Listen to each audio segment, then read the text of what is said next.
Today, where all your event-related questions get answered. So I'm super excited today because we got a question from one of our followers who is from another country, okay? And his name is Nick. Hi, Nick. And here is your question. Hi, I'm a foreigner and I want to get married to a Filipina.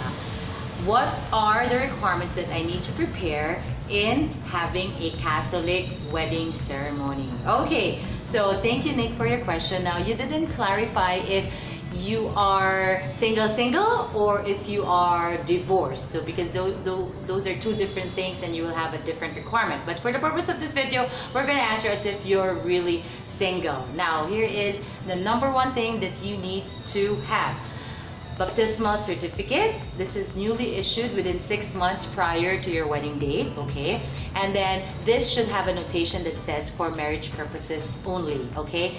Now, you also need to have a newly issued certification of freedom to marry. The freedom to marry will actually come from your parish priest, wherein it says that you have not or never contracted any form of marriage, and you also have, or you are free from any marriage impediments, okay? Now, you can also have what they call the marriage ban. So for 3 Sundays, there should be like a post that says that you're planning to get married, and if there is anyone, you know, nobody is contesting that you're getting married. So it should be posted in your parish church for 3 separate Sundays, 3 consecutive Sundays. It's called the marriage bans or the 3 Sunday bans.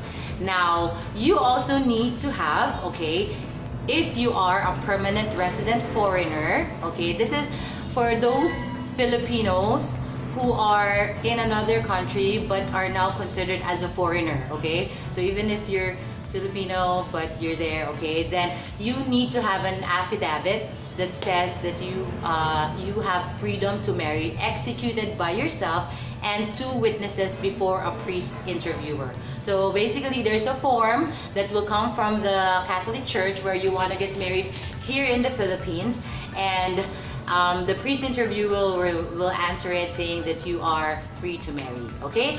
Now, if you are civilly married already, or if you are if you're widowed, then all you have to do is submit also the papers that says you're either certificate of marriage, and if you're widowed, then the certificate of the deceased spouse. Okay, now let's go to the question if you are divorced. Okay, now if you're divorced, you need to, okay, have a formal written declaration that the previous marriage is null and void from the beginning. Okay, so this is very important, especially if you're Catholic. So it has to come from the Catholic Tribunal, okay, where it says that you are, you know, you're already free, you can't get married again.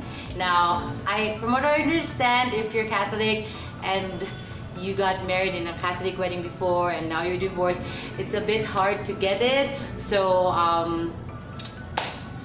good luck.